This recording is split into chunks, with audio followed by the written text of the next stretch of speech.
Thank God Jake got here because this is exhausting. This is exhausting. It's been a long day. For you?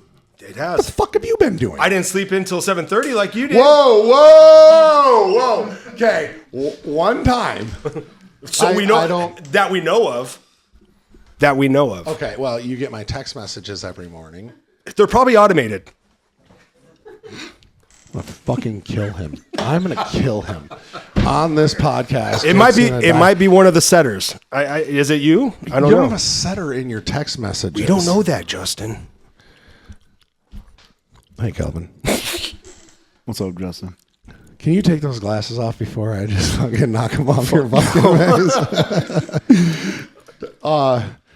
You're looking really beefy. Thank you. All right. So, you made it out here. Did you see his car that he rented? That bright orange thing that was right in the driveway? I call it a skin flute mobile. Freddie said he needs to take it down to Palm Springs. That's exactly what I was saying. In his little tank top. I'm wearing a little tank top too, so I can't talk. It's a full back at least. At least it's not a stringer. Okay. So talk to me. What do you want to know? Well, can I tell you my experience with you? I'd love to hear it. It's been frustrating. You acknowledge that like you've heard that before in your life.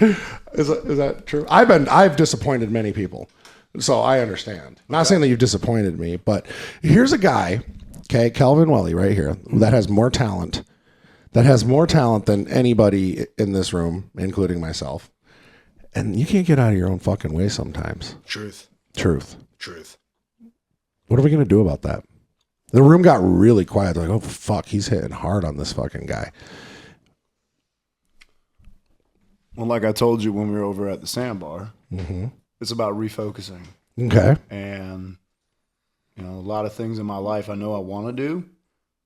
I had to deal with that imposter mindset of being like, maybe this isn't who you are. Maybe you're faking it. And then I had to reanalyze and be, no, this is me because I said it's me. Thank God. Yeah. And that was the hardest thing that y'all had to get through my head for the most part. Thank God we're there. We've arrived. Yeah, but we still haven't gone far from it. we're there. Yeah. But that's my frustration, right? So if I can tell you anything in confidence, it's going to be that my frustration comes down to I have the creativity. I have the knowledge. I have the background. I have the passion, every fucking thing you could ever have to run a business. I know how to do logistics. I know how to run things, but I just don't. Yeah. You and you're like a lot of people, and I think there's a good lesson here because you're like a lot of people where it's like, point you in the right direction, right? It's like treat you like a racehorse. JT always says it best, right? Put one thing in front of the other, smack you on the ass, drop the gate, and let you fucking run, right? But the problem is there's times where what would be a good racehorse name for Kelvin? Porsche. Orange Porsche. Yeah, orange Porsche. Yeah. Yes. I'm okay with that. Yeah. Susie's orange Porsche. No, we've gone too far. Where it's like we gotta either like knock you back on course or turn you into glue. So I think with him though, it's one thing at a time because every time he kind of starts over again, he gets in his own head because he starts taking on too much. Bro, I gave him orders, okay? Direct orders, okay? And within like an hour, he fucking busted out one of the coolest fucking things I've seen out of him. But that was one thing at a time. Right. When he gets in there with all of us on a boardroom, we're all throwing the balls at him, and he's like this, like a fucking... How do you feel right now? Cornered? I feel great. You feel good? Okay, good. I feel like I'm here. Chill. Remember, I got the baby Porsche out there. No, but that's the thing, too. If I can also highlight this, is we talked about this about a week ago. How I said I didn't feel like I fit in. And you said, shut the fuck up, you do. And then it just came down to, and I'll tell everybody here in confidence. Well, you're also on a podcast, so you're talking I had the biggest panic attack this morning. Did you? I have no idea why. Interesting. Like, it was phenomenal. Really? Yeah. And I have no idea why.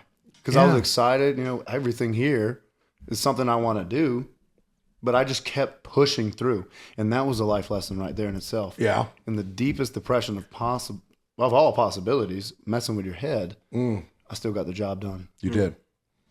Fucking A. So the day I met Kelvin, the first day I met him, I was like, I had it. I knew. I was like, this guy's going to be a killer, right? And then, you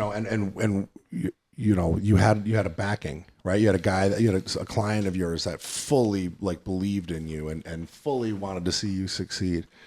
And then you went and got a girlfriend. That's what happened? That's what happened. That's what happened to him? That's what happened to him. He went and got a girlfriend.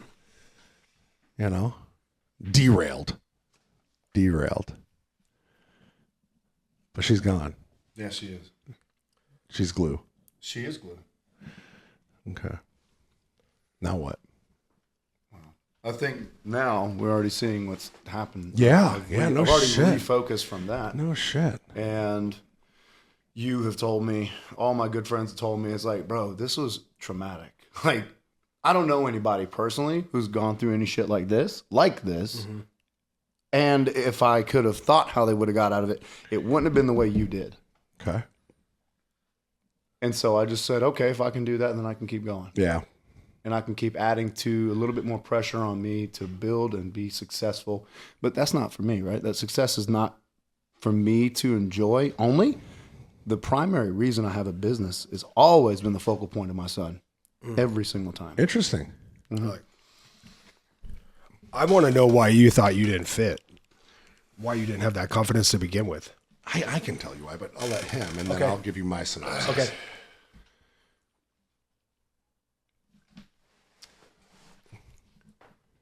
I'll tell you exactly what it was. Okay. It was my upbringing. Okay. My parents had a certain envisionment of me and what I would become, and that kept going even when I got out of the Marine Corps. What was that vision? To be really good in trades, and to always take care of them. But I didn't learn as much as I have now from the world as I thought I would learn from them before that.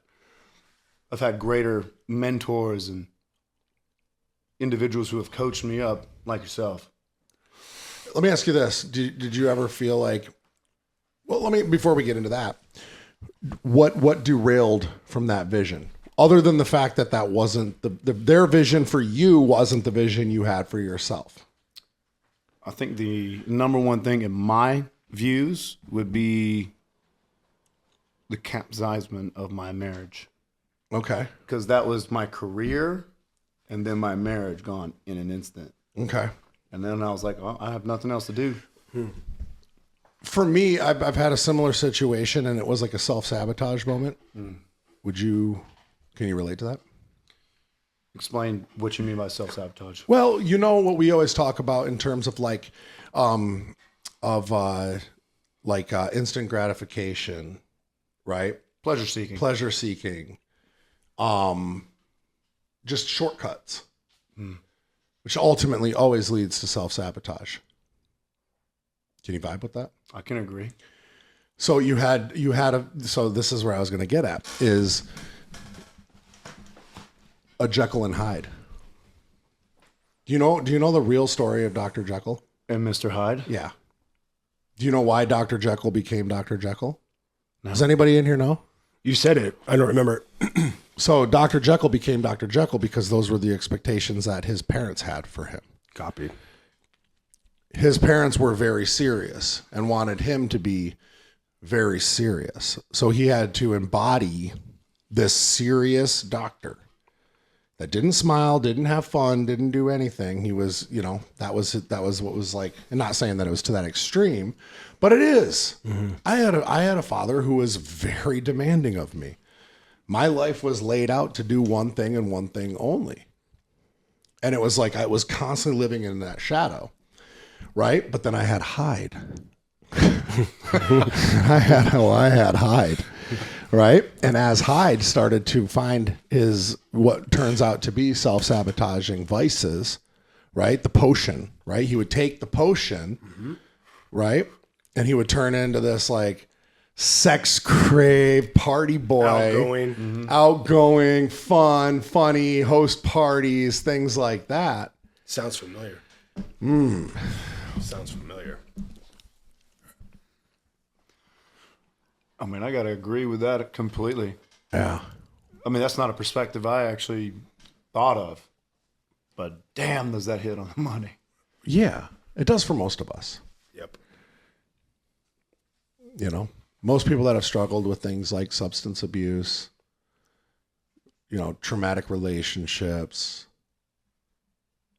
That's got to be a common denominator. And that's another thing you already know that I like to pursue is helping other people.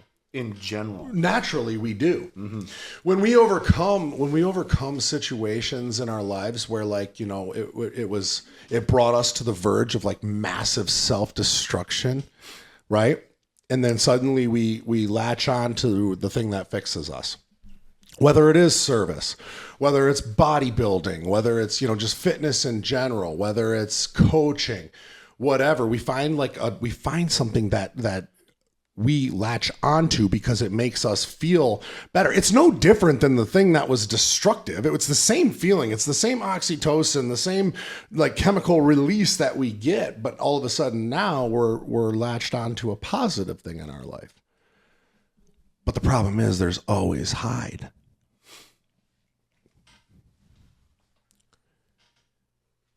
So then it comes down to mitigating hide as much as possible. Yeah. Yeah. But that's not the focus. It's kind of an indirect focus because you focus on the good and do the positive things, and it will mitigate the bad. Yeah, but the thing is that hide rears its fucked up face in the weirdest, distracting ways. Where next thing you know, you're back into a relationship. Yeah. And that chick ain't no good for you, big dog. Right? Because it took you out of your like that new norm that you had. Yeah. I mean, she even questioned y'all. And that's where I should have been like, I knew she was a bitch. I mean, how many times did you tell me maybe you need to get rid of her? How many times? I said lose the chick. Every fucking time. That was the one thing I didn't want to do. Yeah. Yet it was the one thing that had to happen. And then he does, and now he's just crushing life again. Are you still at the nutrition store? I am. Yeah. How's that working out for you? So it's really good. I'm excellent at it. The only problem I have with it is it's demanding. Okay. You know, those duties are demanding. I'm really, really good at it, right? I bring stores up from death to life. Yeah. But that's not my business. And it helps. It actually pushes into my business. I was going to say, it's got to help with your customer service skills, your social the skills, the content. Oh, yeah. Yeah, you just got to take the goddamn polo off when he does his content. I think it's mandatory. No, it's not. It's not? No. Yeah, take the fucking polo off. I already have. Look at the two videos. There's no polo At least you didn't wear the polo with the Porsche. Yeah. Yeah. But no, since I've seen you work at that store, I've seen you kind of come out of that shell, and your content's gotten a little bit better. You're speaking more to the camera. So I definitely feel like that is a passion for you, and you're really good at it, and you're knowledgeable. So is that something you see yourself still continuing no matter your growth with the training, or is this just kind of like a part-time fill the empty? My goal is not to work for anybody else. Now, would you own your own store? No. Okay. And why is that? There's a lot of upkeep. Yeah. There's a lot of, I'm a manager of the store, and I'm telling you. I owned one for 3 years, so I know. And I love, the supplements. I love that industry and stuff like that. But owning the store? Yeah. No. Yeah, brick and mortar is a nightmare. Yeah. And I thought about doing that firstly when it came to, I don't know, we may have talked about that very briefly at first in the early days of my business. And I was thinking about doing a brick and mortar. And you were like, you don't need to do that. No, do online. And now I'm crushing it online. Right. Yeah. You're crushing it online not for any other reason than the fact that you pulled your head out of your ass. Mm-hmm. Yeah. He took guidance. So you guys know I've known Kelvin a lot longer than you're not. Don't be like, oh my God, I'm going to get up there and I'm going to talk to Justin. He's going to eat me alive. I've known Kelvin a long time now. When did he get in? He's in about a year. Because he was right after me, right? Yeah. Damn. Really? Yeah. I was May of 23. Yeah. I was August. Yeah. Then, yeah. Yeah. So right before I got in leadership. Mm-hmm. Fuck yeah, you've been in. Yeah, he was the ugly duckling, right? And now he's turned into a beautiful Kind of still swan. am. He's turned into a beautiful swan. I mean, it's always been from the get-go. I've had infidelity with identity. Infidelity with identity. Interesting. Well, because you, and I told you this as well. We've talked a lot, if you haven't noticed. To everyone out there. Infidelity with identity. I know. I've never When heard it that. came down to the preference of why to be with JWX, I didn't agree with it because I didn't agree that that was my identity. And that was me being someone who was not of sobriety, who did not choose to put pleasure last. But we had that conversation, and I was like, oh shit, no, this is me. I used to live for the weekend, the drugs, the women, everything. Fast. That's Well, yeah, if you remember, it was like you were like out with the boys. Yeah. And I was like, I go, tell me about your boys. And they were all broke. Were these Marines? I can't remember exactly if it were Marines or not, but most likely. Okay. Yeah. I try to keep it close knit. Nothing against that. I'm just saying. of course I'm not. just saying, they weren't and then you were doing things, and Jake and I have even had these conversations before too. It's like you were doing things that weren't weren't pushing you forward, but you were like, but I'm helping. I'm doing things. I'm He like, always had a butt. yeah. Like but I'm doing this. Yeah. He was justifying for the things that he was doing, but they weren't the right things. Right. at the time. And here's the thing too. It's like, earlier you had said, I do this for my son. Yeah. But you weren't doing those things for your son. You were doing those things to people please. And I think a lot of people get caught up in the people pleasing thing. Oh man, I can give you a little more dirty detail than that. I Okay. mean, it got so, like, my relationship with my ex got so toxic is the best way to say it. My son would say he would want to spend time with me, but I wouldn't want to spend time with him without her. And the first fucking thing he told me when she was gone is like, now I get to have my dad back. And Wow. that hit me. Ooh, that hit me right in the chest. Wow. Right in the chest. Are you codependent? What do you mean? I'm sorry. Codependent? Oh, his mom and Are you a codependent? am I codependent? Like when you're with like somebody, a significant other, like you have to be all in. Like you're attached. I would say so. Like if you're not, you self-sabotage.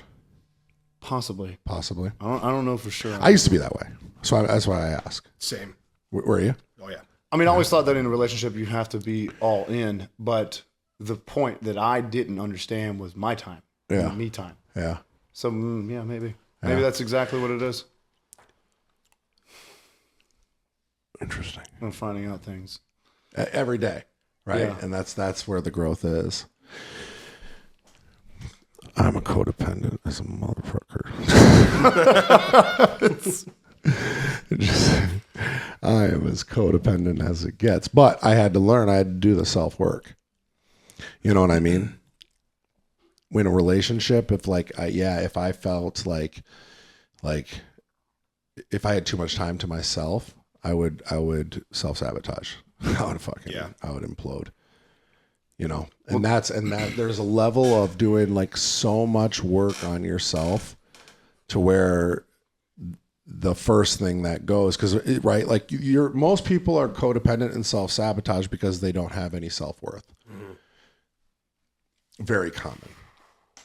Right. So like, and some of us that are in the rooms that we're in, we know, and Sefe and I think Charles, but I don't think he's in here right now, and no Blake, there's like this like spiritual awakening, the inner work that we put in that brings us to a level of like mindfulness, self-awareness, to where when we are left by ourselves, when we are put, left to our own vices, we don't fucking implode. Yeah.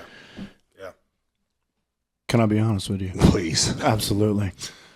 That is another reason for this trip.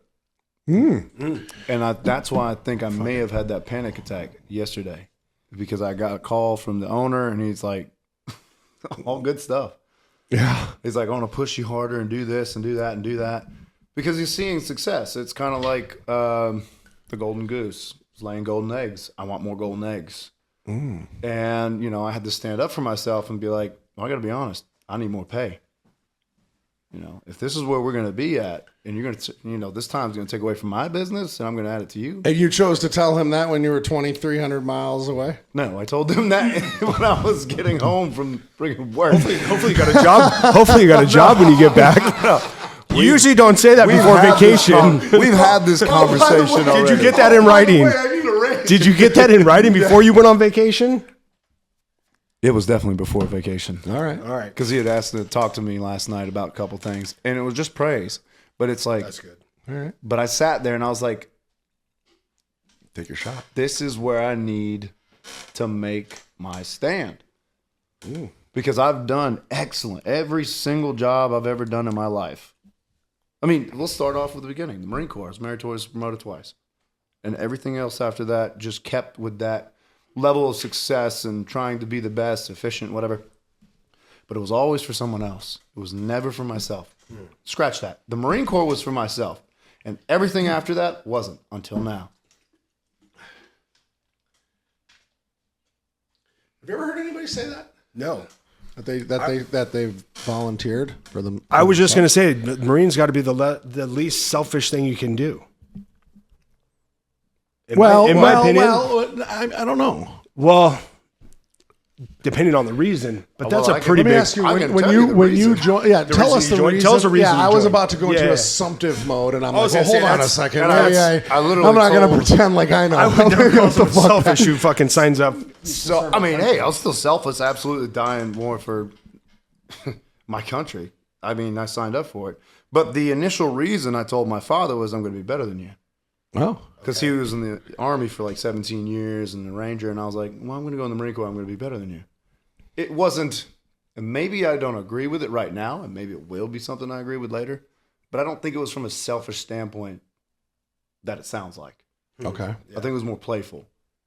But I also knew if I'm going to be the best in the Marine Corps as an infantry leadership position, I've got people below me who could fucking die because of something I did wrong. So I have to have all my I's dotted, my T's crossed. But I went hand in hand. I was there coaching in a way, you know, going through teaching these individuals how to do drills, you know, the PT aspect, and then also just doing what I loved. And now you may understand why it was so much of a culture shock to me after the career ended and my marriage ended. It was like nothing was there for me. So that's the identity crisis. Yeah, I can agree. How long? What was the date on that? When that happened? Yes. That would be May 11th, 2017. Oh, so not that. It's not a whole lot of time, but yeah, it's a good amount of time. Yeah, for sure. Wow. What was your first step once? Well, you ran into a little bit of trouble though. Oh, I wonder what you're talking about here. You don't want to go into it? We can. Can we? I've been actually talking about it a lot this week, so that in my way, that's me being prepped for it. Seems Okay. like the universe is okay with it. That's what I was getting into with the next question was what was the next step? Well, this was political, right? Yes, it was. This was political. This was like a valor situation. Yes. Okay. You were put up to something, I was scripted something. I read the script. and it wasn't true. No, it wasn't true. I didn't know it was to be the situation it happened to be also. Okay. We were told it was a script for an audition. Get the fuck out of here. I'm dead serious. And what was? Hold on a second. Oh, this is gonna be funny. Okay. Can we start from the beginning on this? Yeah, Yeah, sure. yeah. I didn't know if you wanted to talk about this and if you were okay with it. I'm absolutely okay with it. I love that about you. You know, and I get it. I'm wide open about my fucking helicopter chase, and I didn't even know I was being chased. You know. Anyways, we all know my story, but you were put up to something. Mm-hmm. Go on. All right. So, What year was this? This was 2019. 2019. Mm-hmm. It's pre-COVID. Just before it. Okay. And I've been working my ass off in power plants, welding, doing boiler making. And I was making good money, but I was tired. And I wanted to find something that worked better with my hidden skill that I don't get to use as much. Be able to talk, be myself and whatnot. And an individual of mine who actually works in Capitol Hill knew some individuals. Now, he didn't know the shadiness of the nature. He didn't know that part. So he's excluded from that. So I gave them individuals a call, and we had a conversation. And the conversation was pretty much, come up here, do an audition. If we like you, $250,000 first year, done. And that was it. So I'm working for a couple of weeks in Virginia. It's fucking cold. And then they're like, all right, here's your plane ticket. I tell my foreman, I'm out. I'm going to D.C. And I fly to D.C. and they put me up in the Watergate Hotel. Oh, there's YouTube videos on it. Okay. And so, I didn't see the red flags. No, yeah, you were still bam, right there.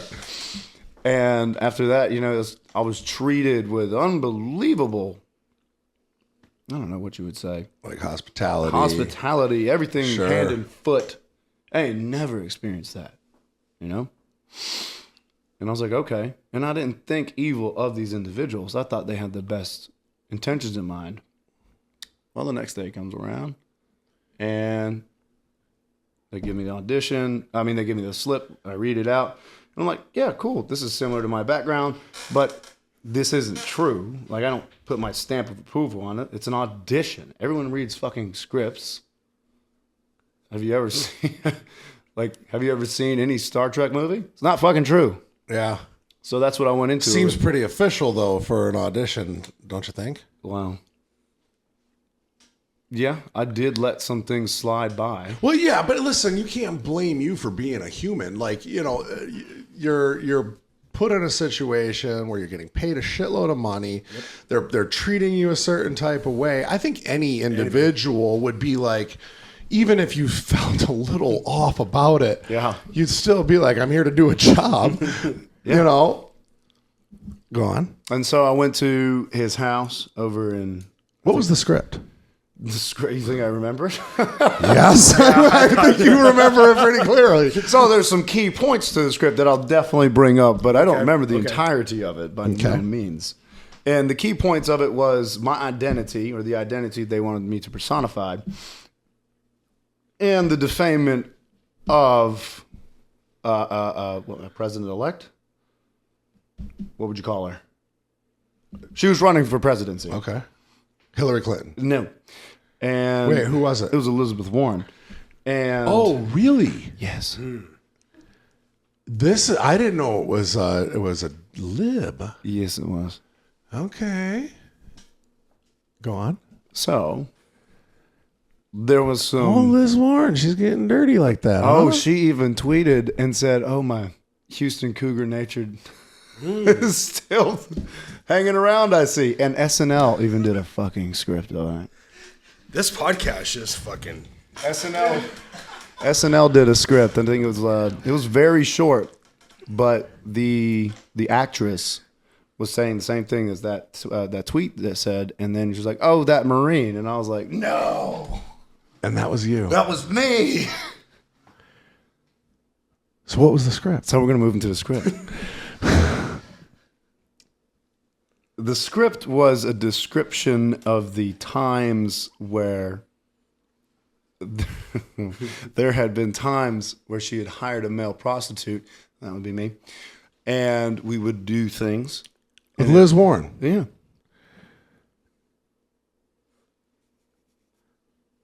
Wait. Okay. Not an actress playing her. No, this is a script. It's all a lie. But it was to fame Liz Warren. Yes, that's what was the point. Who was the politician? The individual who invited for that hired you. His name was Jack Owalk. From Bang Energy. No, not Jocko One. You mean the guy, the billionaire? No. That was pretty quick. Not the crazy guy. You ain't banging. You ain't hanging. I can't remember his last name actually. No, it's actually fleeting my memory. Okay. Now this is making more sense. I thought I thought Elizabeth Warren hired you. This was clearly then this was a conservative fella. Fox News fella. There you go. That okay. It was Liz Warren though, huh? Like that's really going after like some heat. I mean, you gotta imagine what the fuck I was thinking when I walk out and I'm like, oh, there's people. There's a stand in front of me. I've got to say this, but by the way, I'm very drunk. Oh, really? Yes.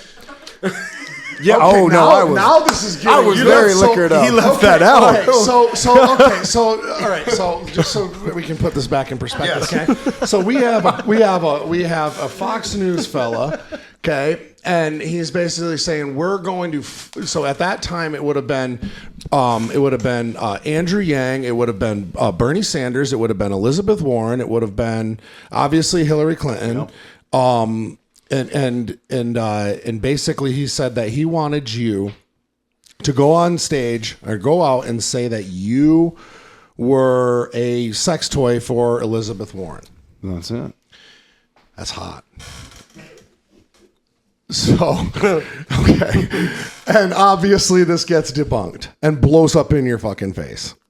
Well, we can talk about the after effects. The right after effects. Everyone I knew in my life called me up and said that I was the worst human being ever, except for my parents. My entire family, because even the Daily Mail knew about it. So my British side of the family found out too. That's some dirty shit. Yeah. And I had no idea. And I was walking with the devil. I was with, I think his name was Jacob Wall.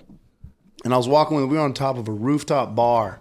And he's like looking at it, he's like, bro, we're hotter than Vin Diesel right now. I'm just like, wow.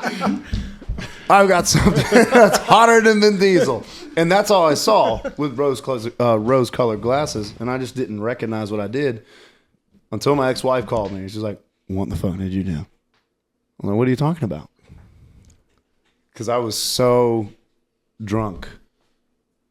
I didn't even care at that point. Yeah, but it sucks you can't use that. You know what I mean? No, I just didn't care. Yeah. Because I was like, I'm in deep. Now I'm just going to keep pushing. Well, you might as well at that point. And then, well, it blew up in my face. And then, obviously, they took the hit. And now they're in federal prison for it. And you got all scot-free? I mean, with a massive stain on your reputation. Did you get the dough? So let's know, zero money. Zero money was given. Zero money. God, I knew this podcast was going to get dirty. For the next 2 years, I found it very difficult to get hired. Oh, I bet. Even down south? Even down south. See, I would think down there you'd be like, that's the guy that tried to take out the progressive liberal. I agree, but no, it was literally in Knoxville, Tennessee. I was trying to sign up for a master certified personal trainer, and everybody wanted it. They didn't care about my credentials. They're like, Tennessee isn't gonna. And then somebody brought it up, and that's they said, the guy. "No, we just can't do it. That's the guy. We can't do it." Oh my God. He said Jack Owick, though. I almost died. You told him, like, what? Yeah, like Freddie knows Jack. Not him. I know Jack's son, John Owick. Well, that's not relevant to this story, but God damn, dude. Thanks for sharing that. My pleasure. Is there more? I mean, besides everyone giving me a call in the next 30 minutes after that had happened and saying how I was the biggest piece of shit they had ever known, and my own family disowning me, except for my parents. No, that's it. Who's next? Top that. Top that.